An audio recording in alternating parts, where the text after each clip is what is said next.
এখন ডাক্তার জাকিরকে দয়া করে প্রশ্ন করার ক্ষেত্রে আপনারা তিনটি বিষয় মনে রাখবেন। প্রশ্ন সংক্ষিপ্ত হতে হবে এবং একবারে একটি প্রশ্ন। প্রথম প্রশ্নটি মহিলাদের থেকে, দ্বিতীয়টা এখানে, তৃতীয়টা দূরে। হ্যাঁ বোন, হ্যাঁ বোন। আচ্ছা, আমার একটা প্রশ্ন। সূরা আলে ইমরান আয়াত 50, এতে বলা হয়েছে যিশু শিক্ষাকে মানতে, তাহলে কেন মানুষ মানছে না?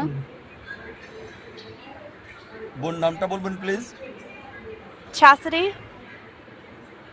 বোন প্রশ্ন করলেন যে কোরআন বলছে সূরা আল ইমরান অধ্যায় 3 আয়াত 50 যে আমাদেরকে যীশু খ্রিস্ট ও ইসলামের শিক্ষা অনুসরণ করতে হবে। অনেক আয়াতই আছে যেগুলো বলছে আমাদেরকে ঈসা আলাইহিস সালামের উপর বিশ্বাস করতে হবে। বোন আপনাকে পরিষ্কার করে বলি যে ইসলামই একমাত্র খ্রিস্টান ধর্ম যেটা যিশু বা ঈসা আলাইহিস সালামের উপর বিশ্বাসের গুরুত্ব দিয়ে থাকে। সে কখনোই মুসলিম না যদি যিশু বা ঈসা আলাইহিস সালামকে বিশ্বাস না করে। আমরা বিশ্বাস করি তিনি ছিলেন আল্লাহ সুবহানাহু ওয়া তাআলার একজন মহান নবী। আমরা বিশ্বাস করি তিনি ছিলেন মসিহ মানে খ্রিস্ট। আমরা বিশ্বাস করি তার জন্ম হয়েছে অলৌকিকভাবে কোনো পুরুষের স্পর্শ ছাড়াই, যা অনেক আধুনিক খ্রিস্টানই এখন এটা বিশ্বাস করে না। আমরা বিশ্বাস করি তিনি মৃতকে জীবিত করতেন আল্লাহর সাহায্যে। আমরা বিশ্বাস করি তিনি সুস্থ করতেন অন্ধ এবং কুষ্ঠরোগীকে আল্লাহর সাহায্যে। ভিডিওতে কি বললেন? বোন খ্রিস্টান আর মুসলিমরা একত্রিত হচ্ছে, তবে কেউ হয়তো বলবে তাহলে পার্থক্যটা কোথায়? বোন পার্থক্যের কারণ হচ্ছে যে অনেক খ্রিস্টান তারা বলে যে যিশু বা ঈসা আলাইহিস সালাম তিনি ঈশ্বর দাবি করেছেন। তিনি বলেছিলেন আমি সর্বশক্তিমান ঈশ্বর। পুরোপুরি না দেখলে বুঝবেন না। বোন আপনি যদি বাইবেল পড়েন একটা স্পষ্ট করে বলা কথাও আপনি পাবেন না পুরো বাইবেলে যেখানে যিশু বা ঈসা আলাইহিস সালাম নিজে বলেছেন যে আমি ঈশ্বর, আমার উপাসনা করো।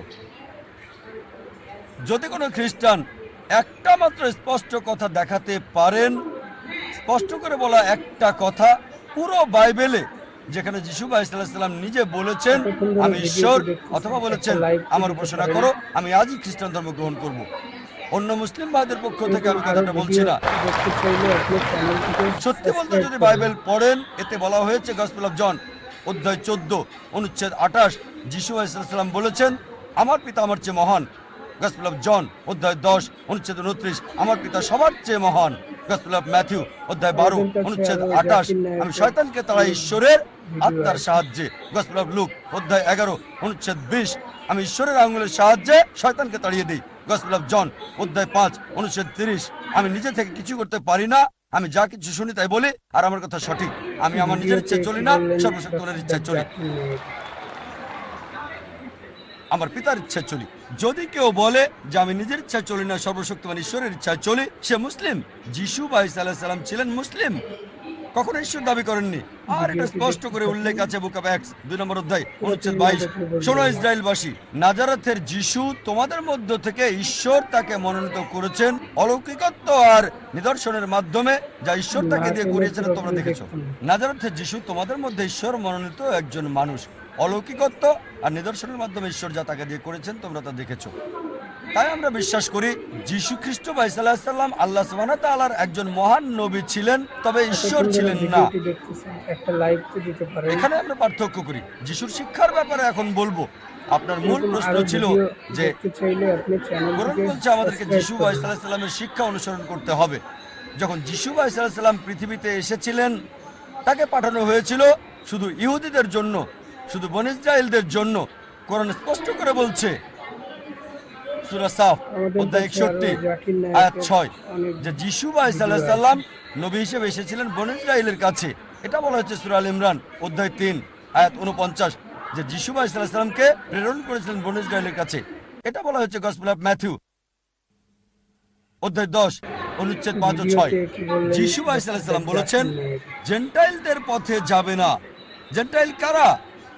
যারা ইহুদি নয়, হিন্দু, মুসলিম। জেন্টাইলদের পথে যাবে না, সামারিটানদের শহরে প্রবেশ করবে না, বরং ইসরায়েলের হারানো মেষদের কাছে যাবে। একই কথা বলা হয়েছে গসপেল অফ ম্যাথিউ অধ্যায় 15 অনুচ্ছেদ 24 তিনি অনুসারীদের বলছেন আমাকে প্রেরণ করা হয়েছে শুধুমাত্র ইসরায়েলের ঘরের হারানো মেষদের কাছে।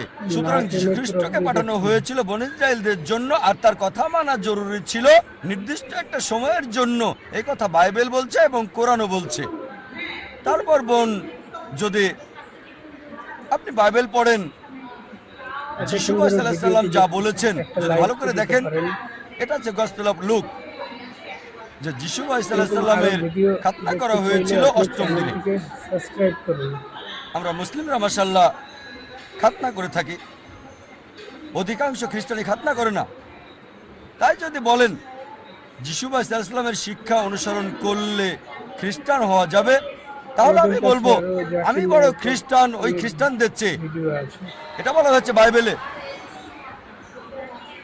বুক অফ এফিসিয়ান্স অধ্যায় 5 অনুচ্ছেদ 18, যে মাতাল হবে না।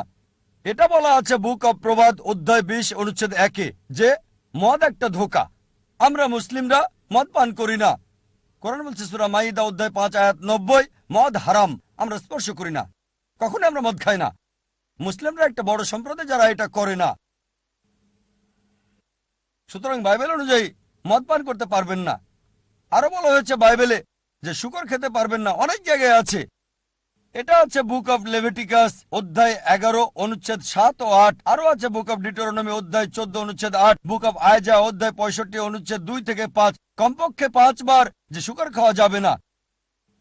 আমরা মুসলিমরা আমরা শূকর খাই না, কিন্তু অধিকাংশ খ্রিস্টানই শূকর খায়। তাই যদি খ্রিস্টান মানে যারা যীশু খ্রিস্ট বা ঈসা আলাইহিস সালামের শিক্ষাকে মেনে চলে, তাহলে আমরা মুসলিমরা খ্রিস্টানদের চেয়ে বড় খ্রিস্টান। আমি এভাবে বলে যেতে পারবো, যখন যিশু আলাইহিস সালামকে বলা হলো প্রথম কমান্ডমেন্ট কোনটি, তিনি বললেন গসপেল অফ মার্ক অধ্যায় 12 অনুচ্ছেদ 29 বলেছেন, שמע ইসরাঈলো আদনাই হাইনো আদনাই খাদ। এটা হিব্রু ধৃতি, যার মানে শোনো হে ইসরায়েলবাসী, প্রভু আমাদের প্রভু একজন। আমরা মুসলিমরা মাশাআল্লাহ আমরা বিশ্বাস করি এক আল্লাহকে। অধিকাংশ খ্রিস্টান বিশ্বাস করে ট্রিনিটিতে, পিতা পুত্র এবং পবিত্র আত্মা। তাই যদি বলেন খ্রিস্টান মানে যে যিশু আলাইহিস সালামের শিক্ষাকে অনুসরণ করে, আমরা মুসলিমরা খ্রিস্টানদের চেয়ে বড় খ্রিস্টান। আপনি আমার ভিডিও ক্যাসেট দেখতে পারেন, ইসলাম এবং খ্রিস্টান ধর্মের সাদৃশ্য, সেখানে বিস্তারিত আপনি পাবেন। আমরা বাইবেলের চেয়ে বেশি অনুসরণ করছি যিশু আলাইহিস সালামের শিক্ষা, খ্রিস্টানদের চেয়ে বেশি। আশা করি উত্তরটা পেয়েছেন বোন।